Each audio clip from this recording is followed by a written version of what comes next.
श्री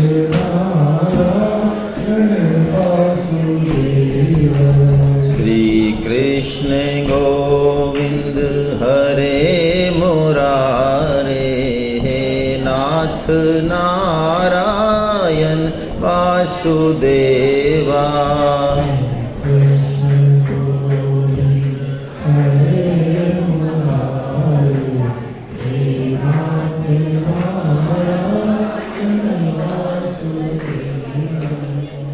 वसुदेव सुतं देवं कंस चाणूरमर्दनं, देवकी परमानंदं कृष्णं वंदे जगद्गुरु। आप सभी वैष्णव जनों के चरणों में दंडवत प्रणाम। हरे कृष्णा। श्रीमद् भगवद गीता का जो 7वें अध्याय से और 12वें अध्याय तक का जो पार्ट है, ये गीता का हृदय कहलाता है।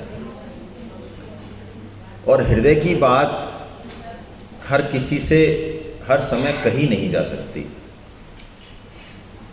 हृदय में वो राज छुपे होते हैं, वो बात छुपी रहती है जो पात्र व्यक्ति के सामने ही बताई जा सकती है।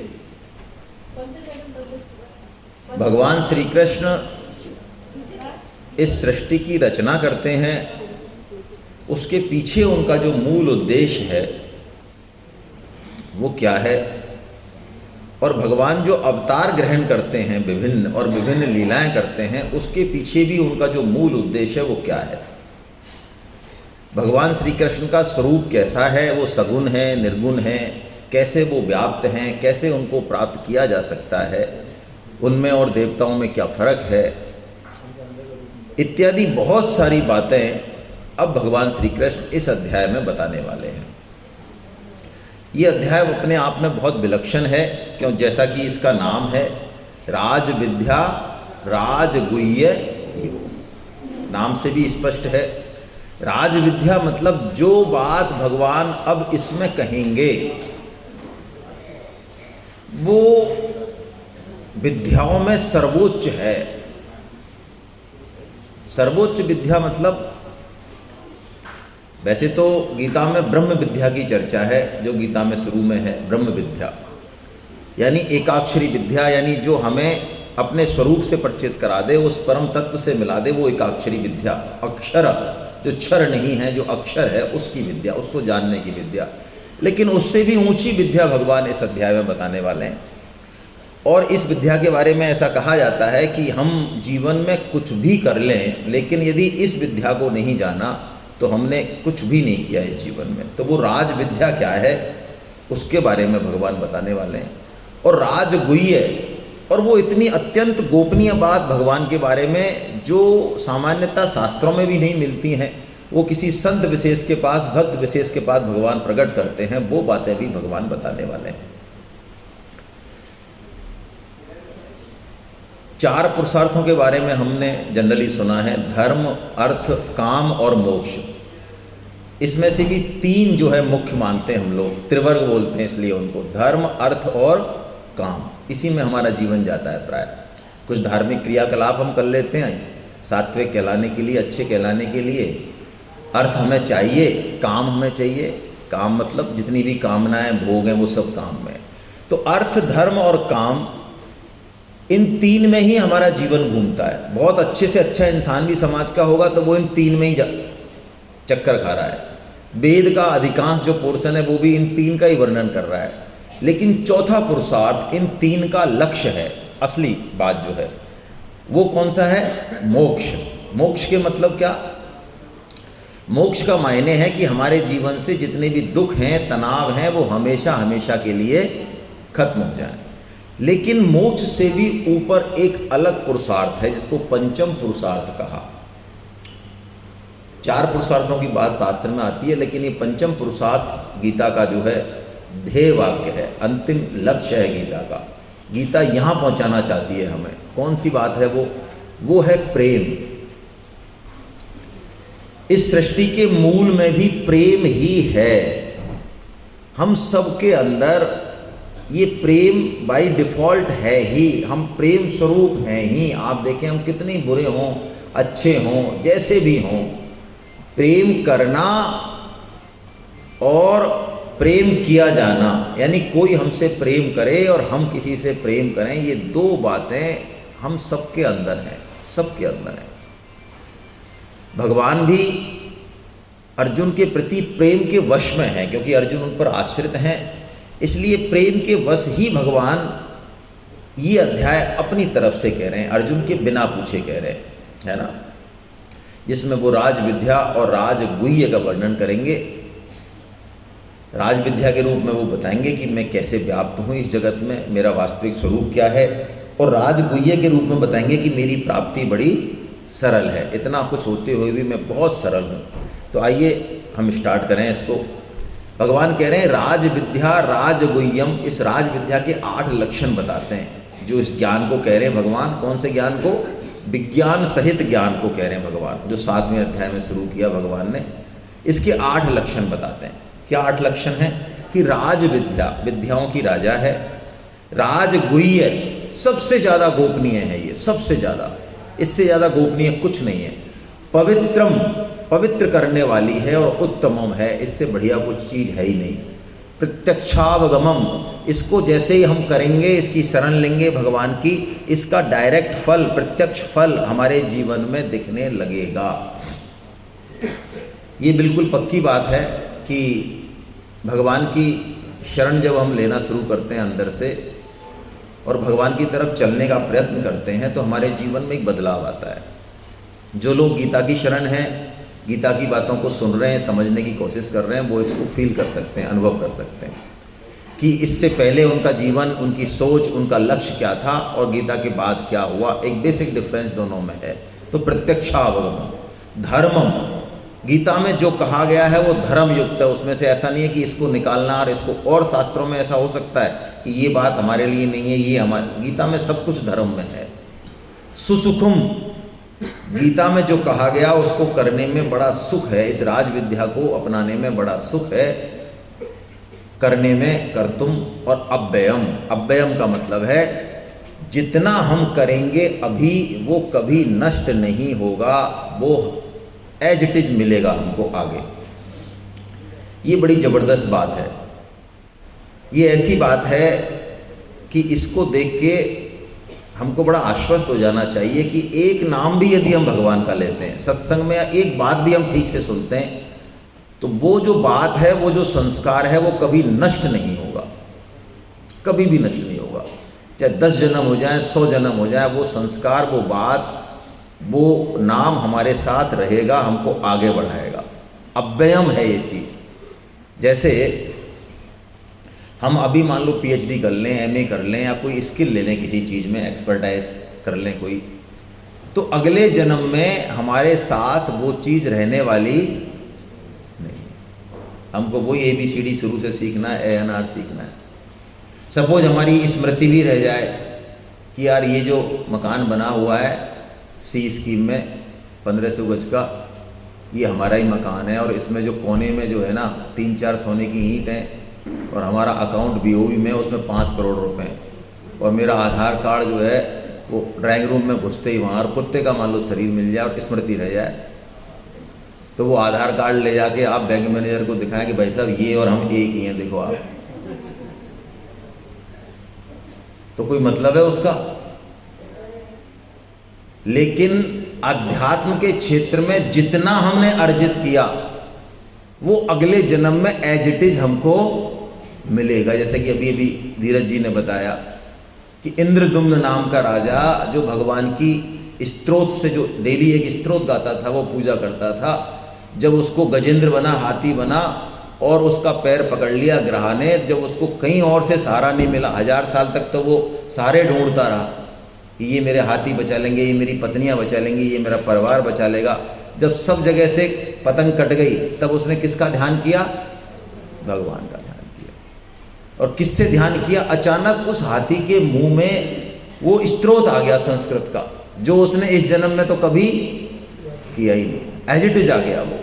और उसी स्त्रोत से जैसे उसने पूजा करी तो आए आधे हरि नाम, भगवान जो है इतनी तेज़ी से आए हैं कि गरुड़ जो मन की गति से भी तेज चलते हैं, भगवान कह रहे हैं यार तू इतना स्लो क्यों चल रहा है, उसकी बड़ी दिक्कत आ रही है मेरे भक्त के यार। तो भागवतम में लिखा है कि गरुड़ वो प्लेन जो है लैंड करे उससे पहले तो भगवान उतर गए हैं, प्लेन तो लैंड बाद में किया, भगवान पहले उतर के छुड़ा दिया उन्होंने, ऐसा भागवतम में लिख रहा है। इतने उतावले हो गए भगवान, यानी ये साधन हमारा अव्यय है, ये बहुत खास बात है। ऐसा नहीं माने कि हमारा साधन खराब चला जाएगा। एक नाम भी आपने कहानी सुनी है, मैं सुना देता हूँ कि एक माई जो है जाती है एक साधु के पास और वो कहती है कि साहब ये हमारा बेटा जो है इसका ब्याह भी कर दिया, लेकिन इसके ये भगवान का नाम भी नहीं लेता है, इतना जिद्दी है ये कि आप ऐसा करो संकीर्तन का आयोजन करो, हम कीर्तन करने आते हैं। तो वो घुस गया अंदर, जैसे ही उसको पता चला कि साधु महात्मा कीर्तन करने आ रहे हैं तो घर वाले तो कीर्तन में बैठे, वो अंदर घुस गया कमरे में और उसने क्या कर दिया, सांकल लगा दी।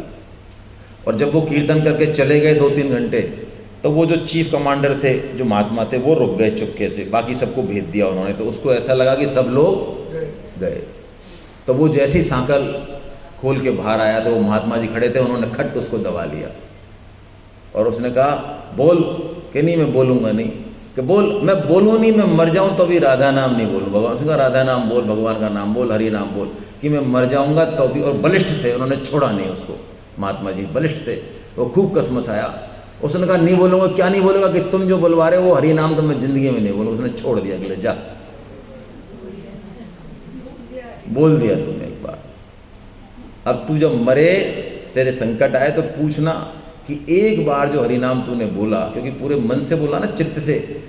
नेगेटिव करने वाले पूरे चित्त से काम करते हैं, नेगेटिव काम, पाप कर्म पूरे मन से, विचार से, चित्त से होता है, एकाग्रता भयंकर होती है। तो जब पूछा उसने यमराज से कि साहब आपने, जैसे ही उनका हिसाब किताब होने लगा कि हिसाब किताब बाद में करना, आप नरक वरक बाद में भेजना, पहले हमारा एक नाम बोला है। तो यमराज ने कहा भाई नाम, एक बार नाम का क्या महत्व है ये तो मैं नहीं जानता हूँ यार, कि फिर आप कैसे हमारा जो है फैसला कर रहे हो, पहले ये बताओ। तो यमराज कहते हैं, आपने कहानी सुनी होगी, मैं शॉर्ट में ले रहा हूँ, यमराज उसको खुद कहाँ लेके गए, ब्रह्मा जी के पास लेके गए। ब्रह्मा जी से कहा कि साहब इन्होंने भगवान का नाम लिया एक बार। ब्रह्मा जी ने कहा यार उसका तो नाम का महत्व तो हमको भी नहीं पता, कितना महत्व है, बहुत महत्व है ये तो पता, पर कितना है। तो ब्रह्मा जी फिर चले संग में। अब उन्होंने देखा यार ये तो कोई बहुत जोरदार चीज़ हमारे हाथ लगी, उन्होंने कहा भाई साहब हम पैदल नहीं जाएंगे। हाँ। तो कहते हैं पालकी लगी, पालकी में ब्रह्मा जी लगे, यमराज जी लगे, भगवान शिव लगे। आखिर में शिव जी को पता नहीं चला तो भगवान श्री हरि जिनका नाम है उनके पास पहुंच गए और वो पालकी में से उतार के कहा कि आओ सब। तो वो भगवान ने उसको तो गोद में बैठा लिया, आ जा भैया। फिर उन्होंने कहा महाराज गोद में तो बैठा लिया, हम तो ये पूछने आए थे कि एक नाम का क्या प्रभाव है। तो भगवान ने कहा तुम्हारे अभी भी समझ नहीं आई क्या?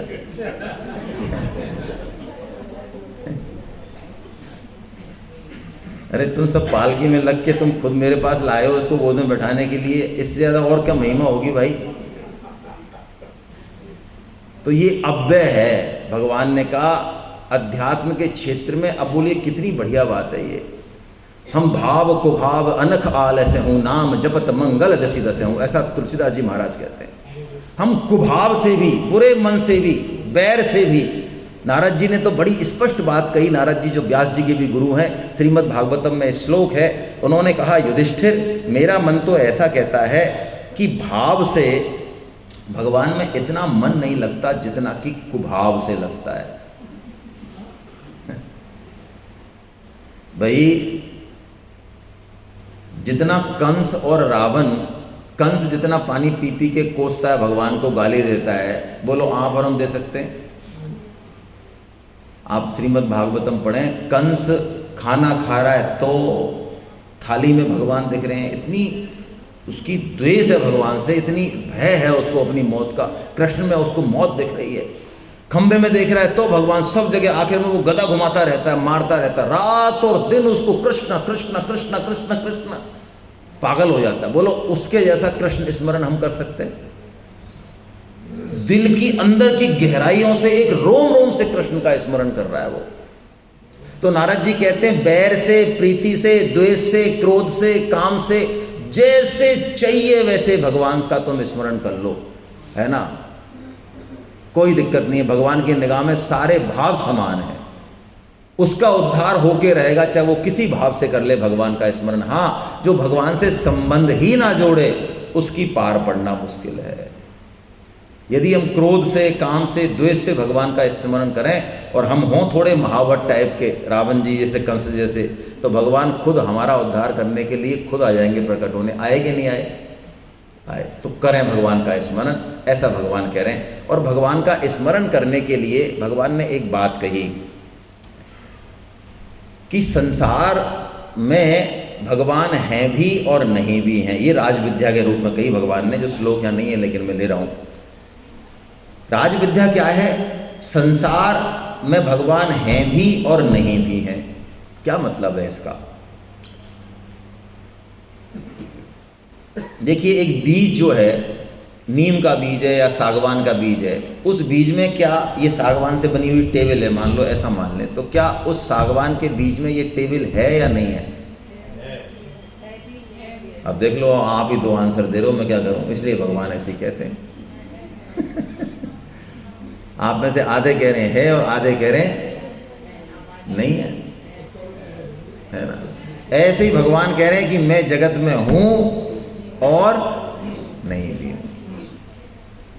जगत जब तक भगवत स्वरूप नहीं दिखे तब तक हमको इस जगत को कैसे बिहेव करना है। शास्त्रों में एक उपमा दी है, बड़ी नई उपमा है।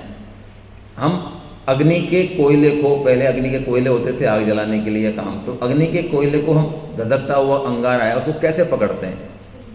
चिमटे से पकड़ते हैं। तो संसार को भी हमको विवेक रूपी चिमटे से पकड़ना चाहिए। जब तक कि हमें भगवान में प्रत्यक्ष अनुभूति नहीं हो जाए फिर तो कोई बात नहीं। जब सब में भगवान देखने लग गए फिर तो कोई बात ही नहीं है। जब तक भगवान नहीं देखें, जब तक विवेक रूपी चिमटे से पकड़े हम, हैं तो सब भगवान रूपी, लेकिन हमको हमारे राग द्वेष के कारण भगवान दिखते नहीं है। भगवान कहते हैं ये जगत नष्ट हो जाता है, इस कारण मैं इस जगत में नहीं हूँ, क्योंकि मैं नष्ट थोड़ी होता हूँ, मैं तो हमेशा रहता हूँ। लेकिन जगत मेरे बिना संभव नहीं है, जगत मेरा ही प्रतिच्छेदन है, मेरी ही छाया है, मेरा ही स्वरूप है, इस हिसाब से मैं जगत में हूँ, मेरे अलावा कोई कुछ हो नहीं सकता। ऐसा कह के भगवान राजविद्या बताते हैं। और इस राजविद्या को कहने के लिए भगवान, इसको हम ऐसा समझें कि सब भावों में भगवान है। समझना बहुत मुश्किल है, लेकिन भगवान ने उदाहरण दिया है कि सब भावों में भगवान है, ऐसा हमको समझना चाहिए। जैसा भगवान ने एक उदाहरण दिया कि अमृत भी मैं हूं और मृत्यु भी। देखो, बसंत भी भगवान है और पतझड़ भी भगवान है। बात समझ में आती है? दोनों एक क्रमिक, दोनों क्रियाओं में एक क्रमिक अंतर है बस।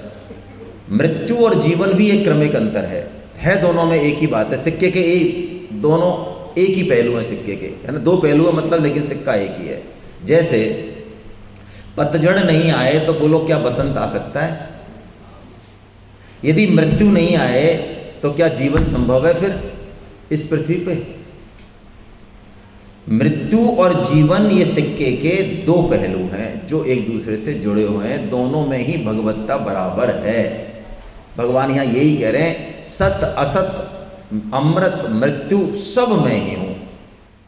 इसको कबीर जी ने बड़ा अच्छा समझाया, हम उन्हीं का उदाहरण लेते हैं। कबीर जी कहते हैं, कबीर जी की उलट बांसी कहते हैं, काशी में ही हुए कबीर जी, यहीं लहर तारा कॉलोनी है, कि अंबर बरसे धरती भीजे यह जानत सब कोई। अंबर बरसे धरती भीजे यह जानत सब कोई, लेकिन धरती बरसे अंबर भीजे बूझे बिरला कोई। मृत्यु में जो जीवन को देख लेगा उसकी मृत्यु कभी नहीं होगी। मृत्यु में भी जो भगवान को देख लेगा वो काल को खा जाता है, वो महाकाल हो जाता है। अंबर बरसे धरती भीजे, तो अंबर में पानी कहां से आ रहा है?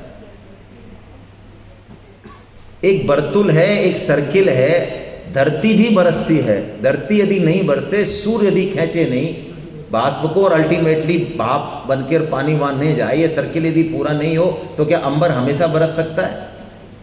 लेकिन हम सच का आधा पार्ट देखते हैं। अंबर बरसे धरती भीजे ये जानत सब कोई, लेकिन धरती बरसे अंबर भीजे बूझे बिरला कोई। इन दोनों ही चीज़ों में भगवान मौजूद हैं, अमृत में और जहर में, जीवन में और मृत्यु में, सत में और असत में। ये सब भगवान के रूप हैं। असत भी भगवान ही है। आप कह सकते हैं कि असत भगवान है, ये क्या बात हुई? भगवान तो सत है। तो इसको ऐसे समझें, सत और असत ये दोनों ही शब्द हैं, ये दोनों ही भगवान इनसे परे हैं। शब्दों में कहने के लिए द्वैत की भाषा चलती है। किसी चीज़ को बताने के लिए, भगवान को बताने के लिए और कौन सी भाषा इस्तेमाल करें? उनको कुछ तो कहना पड़ेगा ना, तो सत कहना पड़ेगा उनको। तो सत कहना पड़ेगा तो असत भी वही है, फिर सत से ही असत है। सत और असत दोनों सापेक्ष हैं, लेकिन भगवान दोनों भी हैं और दोनों से परे हैं। गीता में ये तीनों ही बात आई हैं। आप यदि 3 श्लोक देखें, 9.19 है, 11.37 है और एक और है शायद 13.12। तीनों में ही ये 3 चीज़ें आई हैं अलग अलग। एक बार भगवान कह रहे हैं मैं सत हूँ, मैं असत हूँ। एक बार भगवान कह रहे हैं मैं सत भी नहीं हूँ और मैं असत भी नहीं हूँ। एक बार भगवान कह रहे हैं मैं सत भी हूँ, असत भी हूँ और इन दोनों से परे भी। ये तीनों बातें लगती कॉन्ट्राडिक्टरी हैं, लेकिन वास्तव में ये कॉन्ट्राडिक्टरी है नहीं। ये वेदांत की भाषा है, उलझे नहीं ज़्यादा, हमको ज़्यादा उलझना नहीं। हमको तो ऐसा मान लें, हम भगवान को अपना मान लें बस। वो जैसे भी हैं, वो सत हैं तो हमारे, वो असत हैं तो हमारे, वो गोरे से गोरे हैं, सुंदर से सुंदर हैं तो हमारे, और काले से काले और कैसे भी हैं तो भी वो हमारे हैं। जब हम उनको अपना मान लेंगे हृदय से, तो अपनापन में कोई बदसूरतता या किसी तरह की कोई चीज़ नहीं होती। आपने उदाहरण सुना होगा कि अष्टावक्र वाला। राजा जनक एक बार घोषणा करते हैं कि सबसे सुंदर बालक जो है उसको हम इनाम देंगे राज्य में। तो ढिढोरा पिटता है, तो अष्टावक्र की माँ आ जाती हैं दरबार में। अष्टावक्र 8 जगह से टेढ़े हैं, उनके पिता ने ही श्राप दिया है अष्टावक्र को। तो वो जन्म से ही 8 जगह से टेढ़े आए वो, और इतने कुरूप और काले हैं कि देखती घिन आए। कौन? अष्टावक्र। आप सोचो, आज एक जगह से 2 जगह से टेढ़ा कोई आदमी और स्त्री हो, कैसी लगेगी? वो 8 जगह से टेढ़े हैं। और उनकी माँ उनको गोद में लेके और जनक के दरबार में आ जाती है। तो जनक तो ब्रह्म ज्ञानी है, तो जैसे ही जनक उसको देखते हैं, अष्टावक्र को देखते हैं, उस बच्चे को और उनकी माँ को देखते हैं, तो एकदम से जनक विस्मित हो जाते हैं, शॉक्ड हो जाते हैं और बुलाते हैं उसको, अष्टावक्र की माँ को, कि माता तुमको पता तो है ना कि किस चीज़ का कंपटीशन है आज? मेरे जो सैनिक हैं उन्होंने ठीक से घोषणा तो की है ना, मुनादी तो ठीक से की है ना? तो उसने कहा हाँ, मैंने को बिल्कुल ठीक से पता है।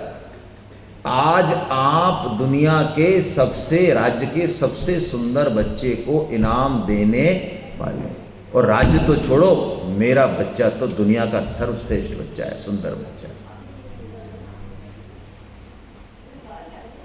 तो बोलो क्या लगता है, झूठ बोल रही है क्या अष्टावक्र की माँ? तो बस हम भगवान को अपना मान लें, ये संपूर्ण वेदांत है। और हम जैसे भी हैं उनके हैं।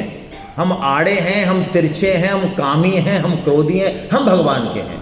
जैसे ही हम इस बात को पकड़ेंगे, हमारी सारी कामना, सारा क्रोध, सारी जो अष्टावक्र का ये 8 जगह का टेढ़ापन हम में है, ये सब चला जाएगा। जैसा कि भाई जी कहते हैं, भाई जी मतलब हनुमान प्रसाद जी पोद्दार जी महाराज, बड़ी प्यारी बात कहते हैं। उन्होंने एक भजन बनाया, मैं एक कड़ी गुनगुनाता हूँ, फिर आगे चलते हैं। नाथ में थारो जी थारो, नाथ में थारो जी थारो, चोखो बुरो कुटिल और कामी, चोखो बुरो कुटिल और कामी, जो कुछ हूँ सो थारो, नाथ में थारो जी थारो, नाथ में थारो जी थारो। मेरी बात जाए तो जाए, लाज नहीं सोच नहीं कछु मारो, मेरी बात जाए तो जाए, सोच नहीं कछु मारो।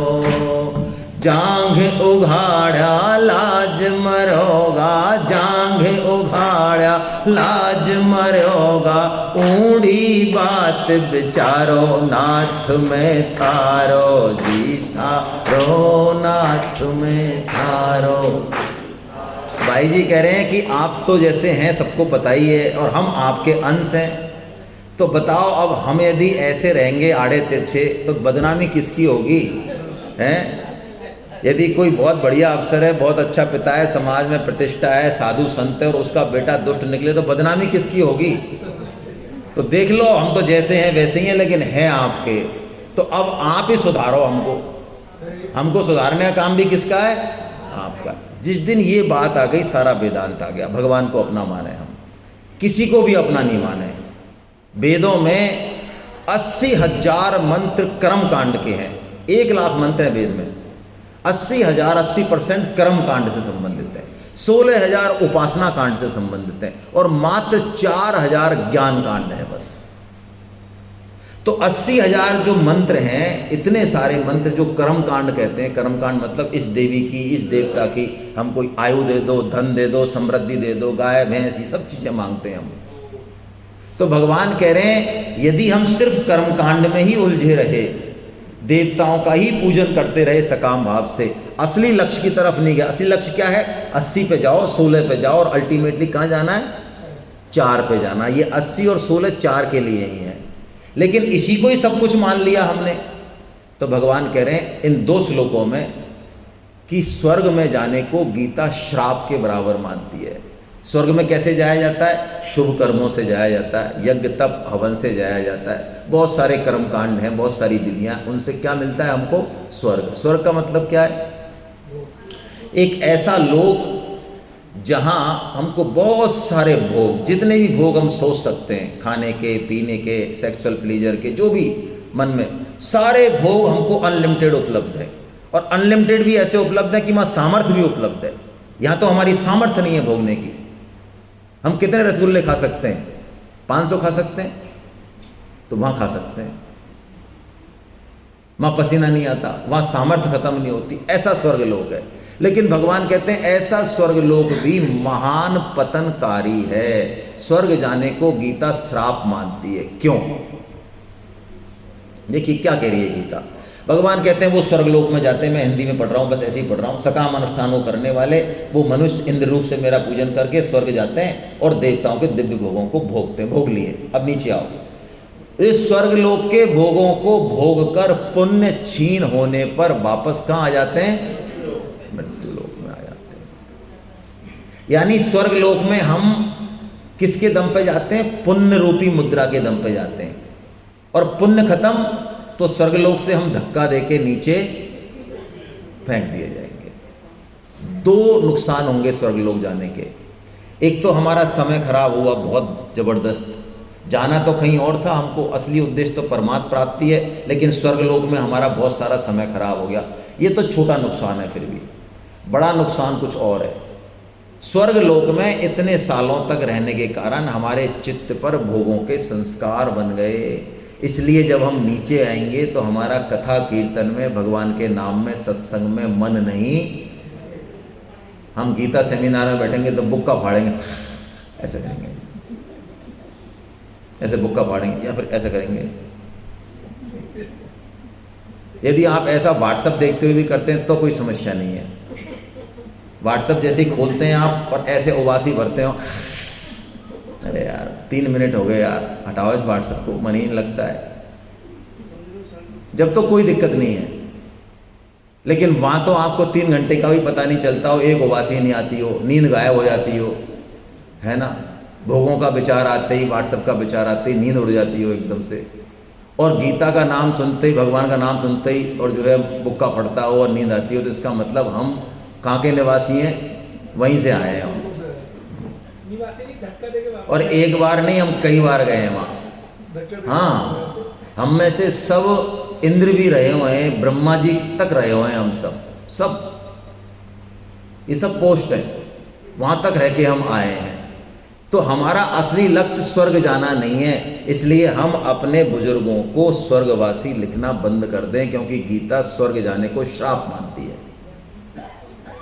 हम तो भगवान के धाम के वासी हैं, गोलोक वासी हैं, बैकुंठ वासी हैं। इसलिए अब हमको अच्छे कर्म करने तो हैं, परोपकार करने तो हैं, लेकिन स्वर्ग वर्ग कुछ नहीं जाना, हमको कुछ नहीं चाहिए उनसे। बस भगवान हमें मौका दे रहे हैं, निमित्त बना रहे हैं, इसलिए हम कर रहे हैं। बाकी हमारा उनसे और कोई लेना देना नहीं है। हमारी तो क्या दृष्टि रहेगी, केवल और केवल भगवान की तरफ दृष्टि रहे। बस काम जो भी है हम करें, भगवान की तरफ दृष्टि रखें, क्योंकि भगवान की तरफ दृष्टि रखने से छोटा कर्तव्य पालन भी हमें भगवान तक पहुंचाने वाला हो जाता है। छोटे से छोटा झाड़ू लगाने का भी काम है, सब्जी बेचने का भी काम है, और भी कुछ नहीं है, खाट में ही पड़े, कोई काम नहीं है, हाथ पैरों में ताकत नहीं है, तो भी सबका बैठ के भगवान का भजन करें और सबका भला सोचें, बस कि सारे लोग सुखी हो जाएं। सर्वे भवन्तु सुखना सर्वे सन्तु निरामया सर्वे भद्राणि पश्यन्ति माँ कश्चित् दुख भाग। बस ऐसा ही बोले, हृदय से बोले ऐसा, सब सुखी हो जाएं। स्वामी जी कहते हैं बड़े से बड़े परोपकार, बड़े से बड़े यज्ञ से, पूरी दुनिया को जमाने वाले यज्ञ से भी बड़ा ये यज्ञ है। कौन सा? सर्वे भवन्तु सुखना सर्वे सन्तु निरामया। इससे सीधा भगवान से संबंध जुड़ता है। और भगवान कहते हैं जो मेरा भजन करते हैं इस तरह से, उनका योग और क्षेम मैं वहन करता हूं। कैसी बढ़िया बात है, ये गारंटी है। देखो भाई भगवान की, LIC का आपने लोगो देखा होगा, योगक्षेमम, तो वो तो फिर भी फर्जी वाला लोगो है ना। दे देगी LIC थोड़े बहुत पैसे, वो भी कई बार अटका देगी, लड़ना पड़ेगा। भगवान गारंटी दे रहे हैं, और भगवान की गारंटी असली गारंटी है। योगक्षेमम वहाम्यम, योग का मतलब जो हमारे पास नहीं है, भगवान कहते हैं मैं वो भी तुझको दे दूंगा। और क्षेम का मतलब जो हमारे पास है, भगवान उसकी भी रक्षा करेंगे। कब करेंगे? अनन्यास चिंतयन्तो माम ये जना पर्युपासते तेषां नित्याभियुक्तानां योगम क्षेमं वहाम्यहम्। एक पंडित जी थे, भाई जी के जीवन की भी बहुत सारी घटनाएं, अनन्य भक्तों के जीवन में भगवान खुद आके उनका सब कुछ ढोते हैं। वहाम्यम का मतलब स्वामी जी ने और भाई जी ने मिलके ऐसे बताया है कि भगवान उनका बोझा ढोते हैं, भक्त का, भक्त की सेवा करते हैं भगवान। एक पंडित जी थे, भगवान के भक्त थे, काम धाम ज़्यादा करते नहीं थे, भगवान में गीता रामायण में लगे रहते थे। तो उनके भाइयों ने उनको अलग कर दिया कि यार तू कमाता धमाता तो है नहीं, है ना, तो तू अलग ही हो जा। अलग हो गया वो, वहाँ पे भी उसका वही हाल रहा। तो 2-4 महीने में जो था सब बिका गया, बच्चे भूखों मरने लगे। तो एक दिन पत्नी आई और चिल्ला के बोली कि 3 दिन हो गए हैं, मेरी तो कोई दिक्कत नहीं, बच्चों ने भी अन्न का एक दाना नहीं गया है ना, क्या करते हो तुम, कैसे हैं तुम्हारे भगवान। उस समय किस्मत से वो इसी श्लोक को पढ़ रहे थे कि योगक्षेमम वहाम्यहम्। तो उन्होंने चपड़ी उठाई, वो जो लिखने की जो होती है वो कलम, स्याही में डुबो के, और उन्होंने इस पर चपड़ी फेर दी। वहाम्यहम् का मतलब वहन करते हैं, ढोते हैं। उन्होंने वहाम्यहम् को काट के कह दिया ददाम्यहम्, देते होंगे। कोई पूजा करता होगा, कोई प्रार्थना, देते होंगे, वहन थोड़ी करते हैं। वहन का मतलब तो बोझा ढोना है। और ऐसा कह के और चले गए वो बाहर। पत्नी तो चिल्ला रही थी तो बाहर चले गए। अब जैसे वो बाहर गए, काम वाम की खोज करने लगे। अब उनको काम आता, जिंदगी में कभी काम किया नहीं, चतुर चालाकी है नहीं, ऐसे आदमी को कौन तो मुनीम रखे। भाई मुनीम भी कोई सीधे साधे को रखेगा क्या, पटिया ढार कर दे ऐसे कौन मुनीम रखेगा, कोई चालाक आदमी चाहिए। और पीछे से क्या हुआ, भगवान आए और बैलगाड़ी में खूब सारा घी, दाल, बूरा, मिश्री, ये वो सारा लेके और जो है आके और उतारने लगे माल। तो उनकी पत्नी ने कहा भाई तुम कौन हो? कि अरे कि तुम्हारे सेठ जी जो है ना, एक बहुत बड़े, वो जो पंडित जी हैं उनको एक बहुत बड़े सेठ जी ने अपने यहाँ मुनीम रख लिया है, तो उनके ऑर्डर से हम सामान देने आए हैं, है ना। अरे कि कमाल है, आज ही के, अरे वो बहुत बड़े सेठ हैं और आपके पंडित जी को देख के वो बड़े हो गए। उन्होंने कहा घर जाके इनका 1 महीने का राशन पानी, तो सारा उतार गए वो। तो जब उतार के जाने लगे तो पंडितानी ने देखा कि उनके इतना प्यारा चेहरा था कि वो तो हेल्प भी नहीं करा पाई, उसके चेहरे को देखती रह गई। तो भगवान 16 साल के जवान ऐसे, और उनके यहाँ पे एक लाल एक खून की रेखा बनी हुई थी, इतना सुंदर चेहरा, कोमल चेहरा जिस पर खून की रेखा है। तो जाते जाते उन्होंने कहा, अरे तुम्हारे ये चेहरे पे ये क्या हो गया, ये किसने तुम्हें चोट पहुंचा दी? उन्होंने कहा, नहीं ऐसे ही हमारे अपने ही हैं, है ना। ऐसा कह के वो चले गए। तो जब पंडित जी आए शाम को धक्का वक्का खाते हुए इधर उधर से, देखे तो वहाँ पे तो नाच रहे हैं बच्चे, उछल रहे हैं और खुशबू आ रही है, हलवा बन रहा है और बड़ा उत्सव बन रहा है वहाँ। तो पंडित जी ने कहा, भाई ये क्या, ये हाँ दूसरे घर में तो नहीं आ गया? पंडितानी जी भी एकदम से मुस्कान से स्वागत किया उन्होंने, पधारो साहब आज तो आप। तो उन्होंने कहा, भाई क्या हो गया ये? अरे क्या कमाल है, आप तो इतने, हमें पता ही नहीं था आप इतने योग्य हो, हैं? तो उन्होंने कहा कि मैंने सेठ की नौकरी की है। अरे मैंने कौन से सेठ की नौकरी की है, मैं तो, मेरे को तो काम ही नहीं मिला। कि नहीं वो तो आपका नाम लेके उन्होंने नाम लिया है। ओहो, फिर उन्होंने कहा, अरे तुम ये छोड़ो, ये तो सारी ठीक है। वो इतने सुंदर थे और उनके चेहरे पे एक लाइन खींची हुई थी लोहे रक्त की। तो मैंने पूछा तो उन्होंने कहा कि किसी मेरे भक्त ने आज जो है मेरे चेहरे पे ये लाइन खींच दी। ओहो, दौड़ के गए और उसको काटा, उन्होंने लिखा बहाम में हम, और पंडितानी को प्रणाम किया कि तुम वास्तव में कितनी ऊंची हो, तुम वास्तव में भक्ता हो कि भगवान ने साक्षात तुम्हें दर्शन दे दिए, है ना। आज तुम पहले भोजन करना, तुम्हारा उच्छिष्ट मैं खाऊंगा, क्योंकि तुमने भगवान का दर्शन किया है, तुम इतनी बड़ी हो कि तुम्हारा उच्छिष्ट मुझे खाना है। मेरे हाथ में तो अब ये भगवान का प्रसाद ही पाऊंगा मैं तुम्हारे निमित्त से। ऐसा जो है भगवान अपने भक्तों का ध्यान रखते हैं। यदि कोई विश्वास करने वाला हो तो आज भी ध्यान रखते हैं, ये भगवान की गारंटी है। इसके बाद भगवान कहते हैं कि मेरी भक्ति करना बहुत सरल है, बहुत आसान है। क्यों? कि मैं भाव का भूखा हूँ, भाव के भूखे हैं भगवान। इसका मतलब ये नहीं है कि हम सक्षम हैं तब भी हम भगवान को यथा योग्य खर्चा ना करें, ना, इसका मतलब ये बिल्कुल ऐसा नहीं है। जैसा हम खुद को चाहते हैं उससे भी बढ़िया हमें भगवान को करना चाहिए। यदि हम 5,000 रुपये की ड्रेस पहनने में संकोच नहीं करते हैं और अपनी शादी में जो है 50 लाख रुपए खर्च करने को भी हम कम मानते हैं, हमें कोई दिक्कत नहीं आती, रात को सपने नहीं आते हैं कि 50 लाख क्यों खर्च कर दिए शादी में हमने, ऐसे ही हम भगवान के उत्सव में खर्च करें, ये आशय है। लेकिन यदि कोई सक्षम नहीं है तो भगवान कहते हैं गरीबी से, अमीरी से, जाति से, वर्ण से कोई लेना देना नहीं है। मैं तो पत्रम पुष्पम फलम तोयम। ओहो हो, भगवान ने क्या नाम लिया। कोई मुझे पत्र अर्पित कर दे, पुष्प अर्पित कर दे, अरे फल ही अर्पित कर दे, अरे फल छोड़ो कोई जल ही अर्पित कर दे। लेकिन कैसे कर दे? भगवान कहते हैं प्रयक्षति। ओहो, अर्पण कर दे। देने में और अर्पण में बहुत डिफरेंस है। क्या डिफरेंस है? देने में वस्तु के मालिक हम होते हैं और फिर भगवान को देते हैं। अर्पण में उस वस्तु के मालिक ही भगवान हैं, हम तो मात्र उनको निमित्त बन के दे रहे हैं। माल है ही उन्हीं की चीज उन्हीं को दे रहे हैं बस। तो भगवान कहते हैं यदि इस भाव से कोई मुझे दे तदहम भक्ति उपहृतम अस्नामी प्रयतात्मना। भगवान के वचन है, देखिए आप। भगवान कहते हैं उसको मैं खा लेता हूं। ओ, खा लेते हैं? हाँ, भगवान कह रहे हैं भक्तों का भगवान खाते भी हैं। नामदेव जी की कहानी आपने सुनी होगी। नामदेव जी भगवान के ही पुत्र हैं। आपको पता है, नहीं पता है? नामदेव जी की जो माँ हैं, यानी नामदेव जी की जो नाना जी हैं, तो उनकी जो पुत्री थी, शादी हुई और उसका पति मर गया, वो गोना ही नहीं हुआ, वो गई ही नहीं और वो गर्भवती हो गई।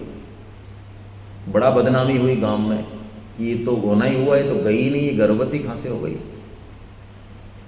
बहुत बदनामी हुई, बच्चा भी हो गया। फिर तो पंचायत जुटी। तो उस पंचायत में भगवान ने ये घोषणा की, पहले तो नाना जी को बताया, पर नाना जी को बताने से गांव वाले नहीं माने, पंच नहीं माने। तो पंचों के सामने भगवान ने ये घोषणा की, सबने आकाशवाणी सुनी कि ये जो नामदेव है ये मेरा ही, क्योंकि उसकी माँ कह रही है कि इसके पति भगवान है, क्योंकि वो पति रूप में भगवान को चाहती थी। तो नामदेव वो हैं। तो नामदेव के अंदर भगवान के भक्ति के संस्कार हैं। तो वो शुरू से ही वो ये जिद करते थे कि जैसे नाना जी भगवान की पूजा करते हैं ऐसे मैं भी करूं। तो नाना जी उनको पूजा देते नहीं थे कि तू अभी ऐसा छोटा सा भगवान दे रखा है, तू इसकी कर, मुख्य भगवान की पूजा नहीं देते थे। तो एक दिन नाना जी रोज़ पूछते, नाना जी मुझे कब बनाओगे पुजारी, मैं कब पूजा करूँगा, मैं कब पूजा करूँगा। तो नाना जी ने कहा परसों मैं गाँव जाऊँगा, किसी दूसरे गाँव, तो 3 दिन के लिए जाऊँगा, तो तू 3 दिन तू सेवा कर। उस दिन तो नामदेव जी चौड़े हो गए। जब खेलने गए तो दोस्तों को बताया कि परसों से अपन चीफ पुजारी रहेंगे भाई। अपने ऊपर एक बहुत बड़े खुश हुए लोगों ने, दोस्तों ने कहा ना, आज तो नामा तू बड़ा इतरारा है यार, बड़ा तेरा चेहरा एकदम से प्रफुल्लित है कि यार परसों से हम जो है मुख्य पुजारी बनने वाले हैं, भगवान की पूजा हम खुद करेंगे अपने हाथों से। और रात को जो है नाना जी से उठ के मैया के पास से आओ, नाना जी आप गए नहीं। अरे कि काका परसों जाऊँगा मैं। अगले दिन फिर पूछे नाना जी आप, अरे कि भाई मैं कल जाऊँगा। प्राण पी लिए उन्होंने। आखिर में नाना जी गए तो कह गए देख नामा, मैं 3 दिन के लिए जा रहा हूँ, यदि तू ठीक से पूजा करेगा तो मैं तेरे को हमेशा के लिए पुजारी बना दूँगा। कैसे पूजा करनी है? नाना जी ने कहा देख भैया, अच्छे से दूध औंटाना देसी गाय का, मिश्री मिलाना, बढ़िया से घोंटना, ठंडा करना और फिर भगवान को पिलाना, ठीक है ना। और जो बचे वो तू पीना। तो नामा जी ने यही किया। अब नामा जी ने बढ़िया से दूध घोंटाया। माँ जो है काम में लग रही है, वो कह रही है नामा बहुत देर हो गई। अरे कि तू कुछ नहीं समझती, तू रुक जा अभी, तेरे को पता कुछ नहीं है, मैं दूध को गाढ़ा कर रहा हूँ बहुत अच्छे से। और मिश्री मिलाई और भगवान के आगे रख दिया। अब नामा जी लग रहे हैं लेकिन भगवान ने दूध दूसरे दिन भी नहीं पिया, गाया घोड़ा। तीसरे दिन तो अब नामा जी ने भी 3 दिन हो गए उस बच्चे को। तीसरे दिन उन्होंने बहुत अच्छे से इलायची विलायची माल के ढंग से लगाया उन्होंने। और जब भगवान ने नहीं पिया तो नामा जी वहाँ पे जो है एक छुरी पड़ी थी, उन्होंने कहा ऐसा है ना, अब तुम मुझे लग रहा है ऐसे सीधी उंगली से घी निकलेगा नहीं, है ना। हम नाना जी का, हमारी नाक कटवा दी तुमने। हम नाना जी आएंगे, आज आ जाएंगे नाना जी शाम को, हम जवाब क्या देंगे नाना जी को? उन्होंने इतनी उससे हमको ये ड्यूटी दी और आप जो है 3 दिन से दूध नहीं पी रहे हो और तुम्हारे चक्कर में हम भी नहीं पी रहे हैं। तो ऐसा है, हमारे जीने का फायदा क्या है? तो जैसे उन्होंने कटोरा रखा और अपने गले पे जो है छुरी रखी, भगवान प्रकट हो गए एकदम से। और वो जो है नामा का जो दूध था मिश्री वाला, उसको धीरे धीरे पीने लगे। नामा जी देख रहे भगवान का, ओहो कितने सुंदर भगवान है। और भूल गए वो भगवान को, जब पीने लगे और भगवान ने गर्दन, तो नाना जी ने फिर उनका हाथ पकड़ा कि महाराज हम भी तो 3 दिन से भूखे, पूरा मत गड़गड़ जाना। तो उनको भी छोड़ा भगवान ने, हाँ यार तू भी दे। फिर शाम को आए नाना जी, तो नाना जी ने कहा और नामा सही चल रहा है? कि हाँ एकदम बढ़िया चल रहा है, बीच में 2 दिन थोड़ी समस्या आई थी, तीसरे दिन ओके हो गया मामला। क्यों 2 दिन क्या समस्या आई? कि भगवान ने दूध ही नहीं पिया। अरे तूने पर्दा हाँ पर्दा किया, देखा तो दूध एज इट इज था। हाँ तो वो तो भगवान दृष्टि भोग रहे। दृष्टि भोग क्या होता है? आपने तो कहा था भगवान पाते हैं। हाँ तो भगवान ने पाया है दूध। नाना जी ने कहा क्या बात कर रहा है, भगवान ने दूध पाया है? कि हाँ भगवान ने दूध पाया है तब मैंने पिया है। ओहो, नाना जी ने कहा कि मेरी जिंदगी बीत गई लेकिन मेरा भगवान ने आज तक नहीं पाया। नाना जी को विश्वास नहीं हुआ तो चरित्र में आता है, नाना जी के सामने उन्होंने भगवान से प्रार्थना की, भगवान जो नहीं आए क्या नाना जी के सामने? तो उन्होंने, नाना जी ने कहा यार तू झूठ बोलता है नामा। कि नाना जी चिंता मत करो, मेरे पास टेक्निक नंबर 2 है अभी। हाँ, ये ऐसे नहीं आते हैं, ये थोड़ा गड़बड़ करते हैं, मैं जानता हूँ इनका, अभी आप नहीं जानते हो। मेरे पास टेक्निक नंबर 2 है, उससे आएंगे ये। ऐसे भक्तों का भगवान पाते हैं। भक्त करे तदहम भक्ति उपतम अस्नामी प्रयतात्मना, मैं ग्रहण करता हूँ, मैं पा लेता हूँ, मैं खा लेता हूँ, ऐसा भगवान कह रहे हैं। लेकिन हमारे अंदर ऐसा भाव हो तो नाते सब हाथे करे राखे, है ना। यानी भगवान ने जो विदुरानी के जो केले खाए, 16,108 रानियों के बीच में, भगवान जब विदुरानी के केलों को याद करते तो आंसू गिरते हैं उनके। सारी रानियां आश्चर्यचकित हो जाती कि 56 भोगों के भी क्या भोग, भगवान के यहाँ तो 56 भोग भी क्या है, और ऐसा क्या है विदुरानी। और विदुरानी तो सब केले खिलाए नहीं, बताओ छिलके खिलाए इनको। उसमें भी इतना आनंद। तो भगवान ने यही कहा कि हमने 2 ही बार भोजन पाया है, लंबे लंबे अवतार रहे हमारे, 1-1 लाख साल हम जिए, है ना, लेकिन भोजन हमने 2 ही बार किया। कौन कौन सी बार किया? एक बार तो विदुरानी के यहाँ किया और एक बार सबरी किया, बस 2 ही बार पाया, बाकी तो फॉर्मेलिटी कर रहे हैं हम, क्या करें, काम चला रहे हैं। अब भगवान एक बहुत विलक्षण बात बता रहे हैं, बहुत ही प्यारी बात। ये ऐसी बात है कि हमको आज के बाद ये नहीं कहना चाहिए कि हम पापी हैं, हम तापी हैं, हमें फलाना नहीं आता, हमें देखना नहीं आता ना। भगवान गारंटी दे रहे हैं, कितना भी बड़ा पापी हो वो भी मुझे सहजता से प्राप्त कर सकता है। यदि हम अपने पाप ताप को ज़्यादा मानते हैं और कहते हैं कि हम बहुत बड़े पापी हैं, तो स्वामी जी कहते हैं, सेठ जी कहते हैं कि इसका मतलब अभी हमने भगवान को समझा ही नहीं। अपने पापों की तरफ नहीं देखना, भगवान की कृपा की तरफ देखना है। जैसे ही भगवान की कृपा की तरफ देखेंगे, जन्म जन्म के पाप जो है भस्म हो जाएंगे। भगवान क्या घोषणा कर रहे हैं? अपीचे सुदुराचारो भजते मामनन्य भाग साधुरेव से मंतव्य सम्यक व्यवसितो ही सै। सुदुराचारों, सुदुराचारों का मतलब है ऐसा पापी जिसके दुराचारों के, पापों के बारे में हम सोच भी नहीं सकते, इतना बड़ा पापी। भगवान कहते हैं वो भी यदि मेरी तरफ चलने का निश्चय कर ले, सम्यक व्यवसितो ही से, व्यवसितो मतलब व्यवसायत्मक बुद्धि, एक निश्चय कर ले कि प्रभु अब जो हुआ वो हुआ, अब आगे से कुछ नहीं, अब आगे से आपका भजन करेंगे। तो भगवान कहते हैं वो साधु है, साधु है, साधु ही है। क्या बात है, ऐसा क्यों?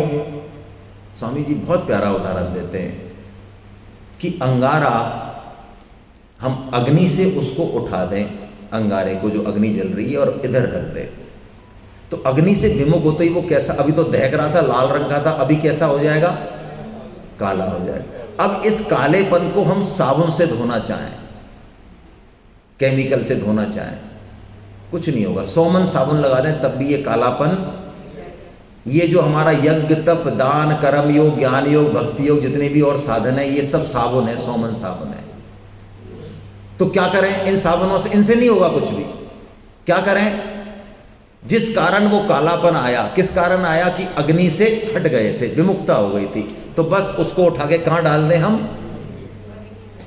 हो जाएगा। सन्मुख हो ये जीव मोह जबहि, जन्म कोटि अघनास ही तबहि, जन्म कोटि अघनास ही तबहि। तो भगवान कहते हैं वो साधु ही मानने लायक है। और भगवान कहते हैं कोई भी व्यक्ति, स्त्रियों वैश्यो तथा शूद्रों भी कहा भगवान ने, सब मेरी प्राप्ति कर सकते हैं। कहीं भी कोई भेदभाव भक्ति में है ही नहीं, बल्कि भेदभाव है तो इतना है कि जो जितना नीचे है, किसमें? वर्ण को लेके, आश्रम को लेके, आयु को लेके, सामर्थ्य को लेके, यदि जो जितना नीचे है, भगवत प्राप्ति उतनी आसान है उसके लिए। जो अपने आप को जितना ऊंचा मान रहा है उसके लिए उतना ही वजन उठाना है। यदि आपको लगता है हम ज़्यादा बलशाली हैं, बुद्धिमान हैं, तो उठाओ 50 किलो। नहीं, भगवान तो 1 किलो वजन से भी मिल रहे हैं। लेकिन हमको शर्म आती है कि हम 1 किलो वाले हैं क्या, तो आजा भैया तू 50 किलो उठा, है ना। व्यास जी ने तो यही कहा, व्यास जी से सारे ऋषि मुनियों ने एक बार शंका की, तो व्यास जी के पास शंका को पूछने गए, तो उस शंका का उत्तर व्यास जी वहाँ गंगा में नहा रहे थे, तो पहले ही से जब गए तो हे शूद्रो तुम धन्य हो, हे स्त्रियों तुम धन्य हो, हे कलयुग तुम धन्य हो, ऐसे बोल रहे थे। और वो यही तो पूछने गए थे, तो व्यास जी ने अपने आप ही उत्तर दे दिया। उन्होंने कहा आप ऐसा क्यों कह रहे हो? उन्होंने कहा इस कलयुग में जो जितना नीचे है उसको भगवत प्राप्ति उतनी ही सरल है, उस पर नियम बहुत कम लागू होते हैं। नीच नीच सब तर गए राम भजन लवलीन, जाति के अभिमान से डूबे सभी कुलीन। जाति मतलब हमको जिस चीज का भी अभिमान है, भक्ति का अभिमान है, कर्म का, ज्ञान का, पैसे का, सामर्थ्य का, यज्ञ का, तप का, दान का, परोपकार, जिस चीज का भी अभिमान है वो हमें डुबोने वाला होगा। और दैन्य बन गए हम भगवान के सामने कि कि हम तेरे हैं, जैसे भी हैं, जो भी है, अच्छे हैं तो और बुरे हैं तो हम तेरे हैं। दैन्य बन गए तो भगवान कहते हैं पार हो जाएंगे, व्यास जी कहते हैं पार हो जाएंगे। अब अंतिम श्लोक, और ये श्लोक ऐसा है कि गीता में आज सुबह से जो हमने पढ़ा उस सबको हम भूल भी गए हों तो इस श्लोक को याद रख लें, बस काम हो जाएगा सब। इसमें कर्म योग, ज्ञान योग और भक्ति योग सब आ गए, सब आ गए। ऐसा श्लोक है, 4 साधन है इसमें।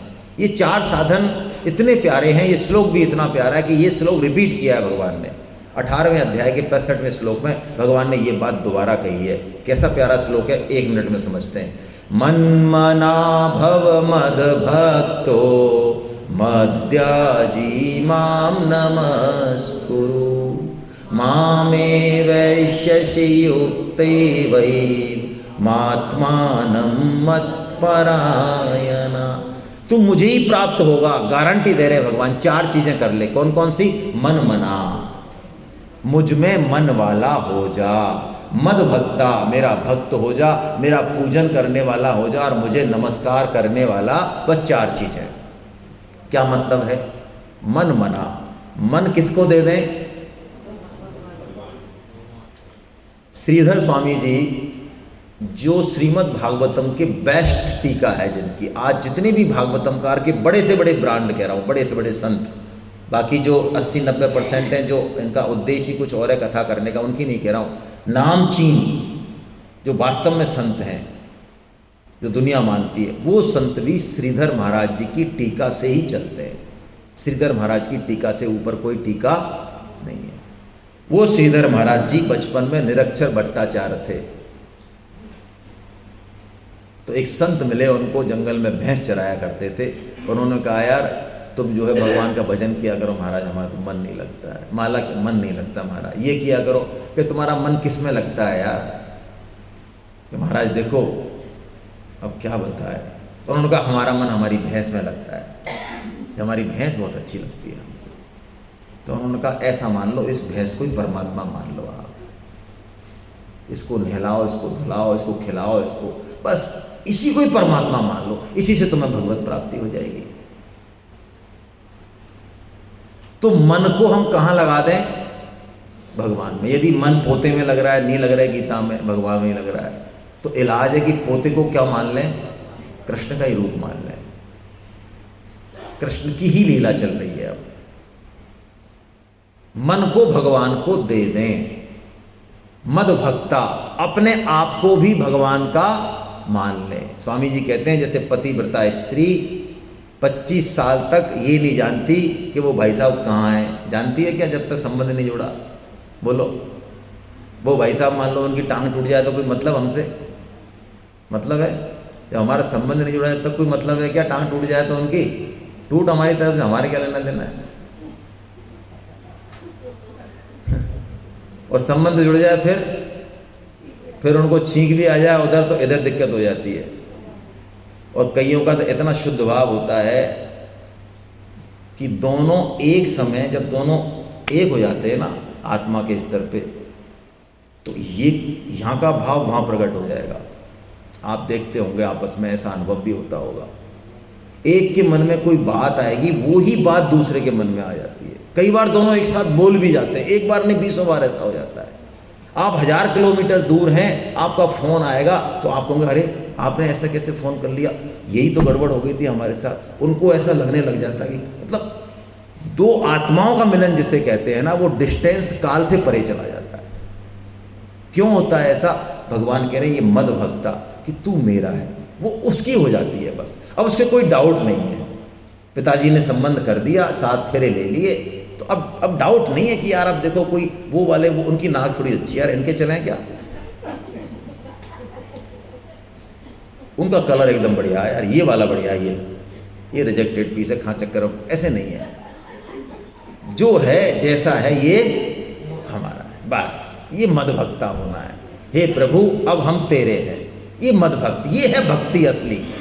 जैसे ही हम उनके हुए, स्वामी जी तो कहते हैं, बड़ी सुनने में भी अजीब लगे, देखिए संतों की बातें विलक्षण है। अरे हमारा लैट्रिन पेशाब जाना भी भजन है, बोलो, यदि हम ऐसा हो गए।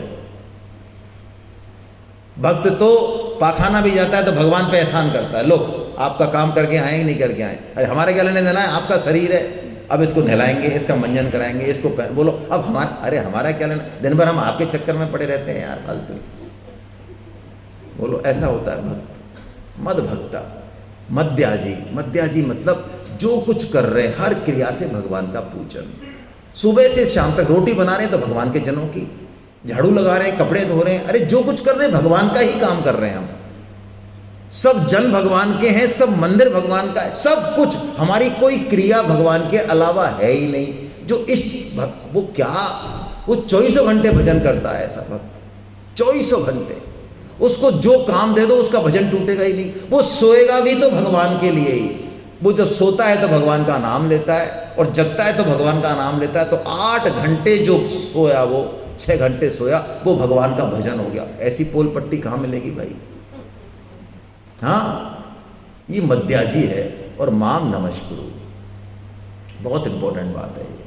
नमस्कार का मतलब है, स्वामी जी कहते हैं, जीवन में जैसी भी परिस्थिति आए, बुरी से बुरी, प्रतिकूल से प्रतिकूल, मान अपमान, सब में भगवान को धन्यवाद दें अंदर से। हे प्रभु तेरा लाख लाख शुक्रिया।